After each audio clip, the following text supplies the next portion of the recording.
For millennia, the noble houses of the Erebus Sector ruled through dominance, intrigue, and sheer force of will.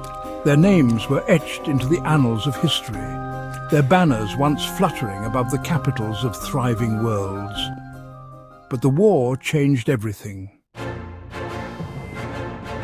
The Sundering War, a cataclysmic conflict waged between the houses and an alien force known as the Nikari, devastated the sector. In a desperate bid to survive annihilation, the Lords of Erebus turned to forbidden technologies: quantum phase transference, neural imprints, and void-engineered consciousness containment. They abandoned their mortal bodies, transferring their minds into sentient void constructs, existing as wraith-like entities within the Oblivion vaults, massive data crypts built into the fabric of their remaining strongholds. For centuries they endured, ruling from the shadows, intangible, unseen yet omnipresent. Their control spanned every aspect of life in the Erebus Sector, from commerce to war, from the manipulation of bloodlines to the control of technological advancement. With no visible rulers, society adapted, replacing courtly intrigue with cryptic communiques, whispered commands, and the eerie presence of the Lord's avatars, appearing in shimmering holograms or possessing the biomechanical heralds that walked in their stead. They were ghosts that dictated the fates of trillions, their hands unseen, but their will inescapable. No voice was truly theirs, yet their influence was felt in every sector. Trade agreements, military maneuvers, and legal edicts all bore their unseen hand, dictated through emissaries, synthetic avatars, and whispered commands within the neural spires. The Lords no longer walked among their people, yet their rule was absolute. The people of Erebus called them the Wraith Lords. Their dominion persisted, but something was amiss. The farther they drifted from mortality, the more detached, erratic, and unstable they became.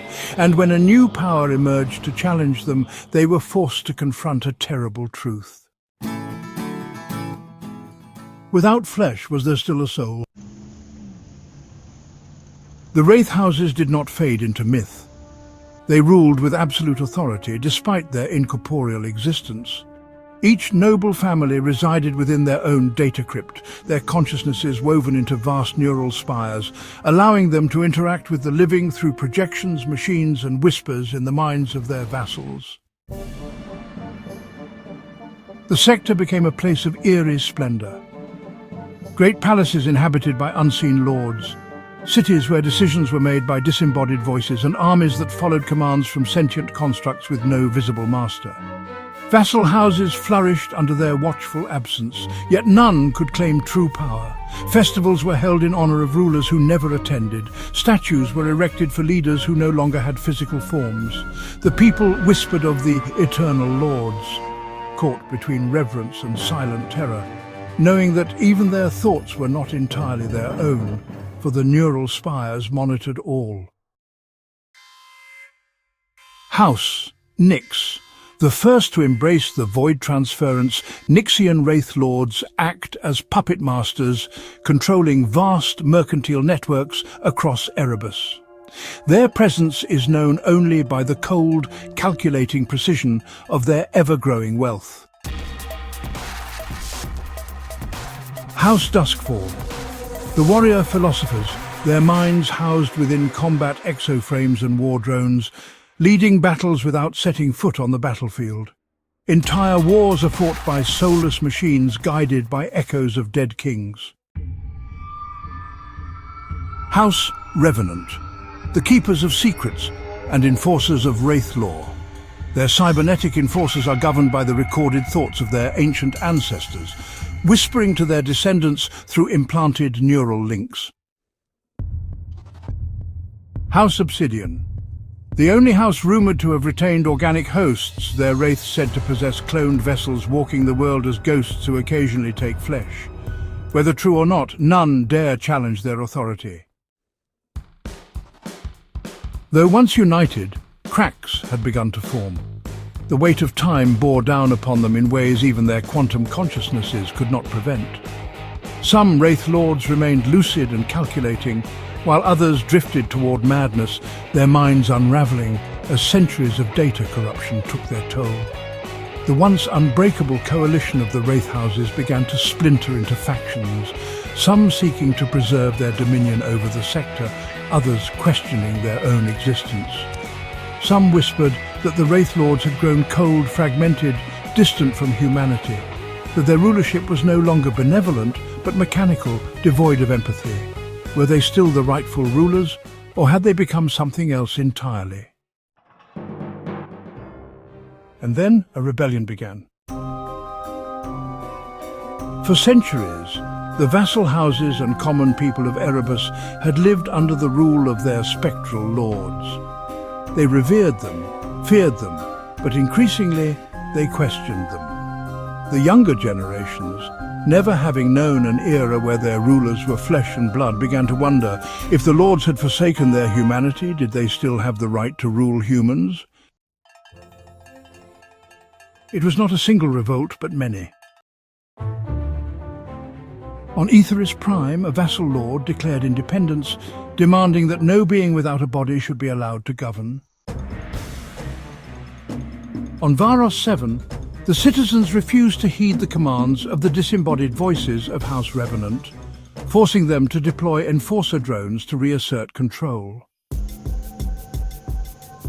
On Duskhaven, a cult arose, preaching the return to flesh, viewing the Wraith Lords as a cursed existence, a crime against the natural order. The response from the Wraith Houses was swift and brutal.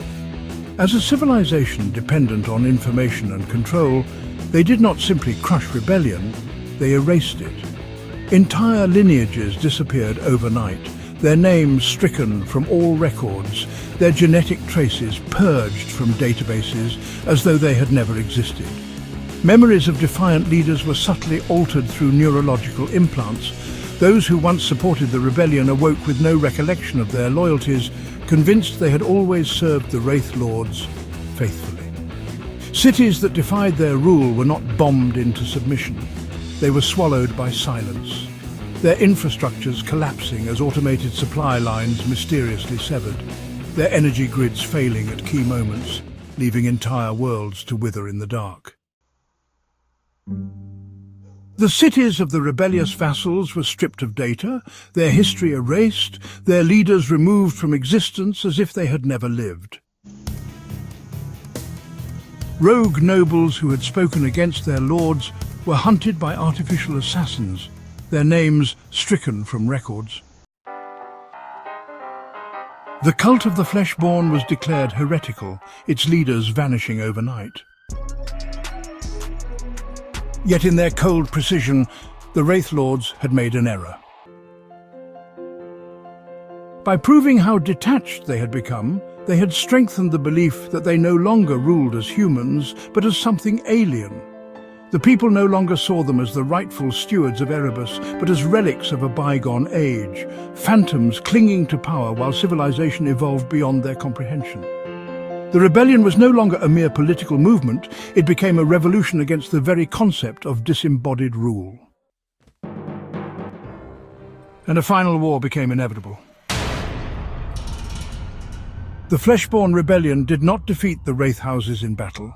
They did not need to. Instead, they waged a war of existence itself.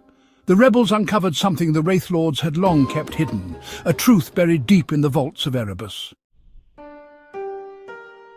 Without organic anchors, the Wraith Lords were decaying. The quantum matrices that held their minds together were degrading, their thoughts fragmenting, their personalities fraying into incoherence. Once pristine thought patterns had become looping echoes of former selves, reprocessing decisions from centuries prior as if they were fresh crises. The Wraith Lords, so certain in their immortality, were now realizing the flaw in their design. They were prisoners of their own eternity, unable to grow, adapt, or truly live. Over centuries, they had become shadows of themselves, replaying the same strategies, issuing the same orders, unable to truly evolve. The rebels did not fight them head-on. Instead, they accelerated the decay. Data wars erupted, where rebel hackers infiltrated the vaults, corrupting the Lord's consciousness matrices, deleting vital memories. False histories were injected into the neural spires, making Wraith Lords question their own origins, their own decisions, and ultimately their own right to rule. Biological resurrection protocols were rediscovered, proving that returning to flesh was possible, but only if the Wraith Lords chose to embrace it. And when faced with the truth of their own unraveling, some Lords chose to die, some chose to vanish, and a few, a desperate few, chose to live again. Thus, the first reborn Lords emerged, Wraiths who reclaimed flesh, stepping forth into the physical world as rulers who had experienced both life and oblivion. With them, a new age dawned. The Wraith Houses of Oblivion were no more. What remained were the reborn Lords, figures who had transcended both death and machine. No longer wraiths, no longer mere humans, they forged a new dynasty, one neither ruled by soulless machines nor shackled to the flaws of organic mortality. And yet, deep within the old data crypts, whispers remain. Not all Wraith Lords were lost, not all chose to return. Some, it is said, still dwell in the void, waiting, watching, whispering. These lost Lords, those who refused to reclaim flesh, became something else entirely. Their minds, unable to withstand the decay of time, merged with the very fabric of the void network, turning them into spectral entities haunting the neural spires. Some call them ghosts. Others see them as lingering gods, their fragmented consciousnesses drifting through the quantum tides of their data crypts. Across the Erebus Sector, strange phenomena began to surface. Machines activated with no input. Whispered commands were heard where no voices should be. The systems of starships flickered, as if ancient hands were attempting to take control once more.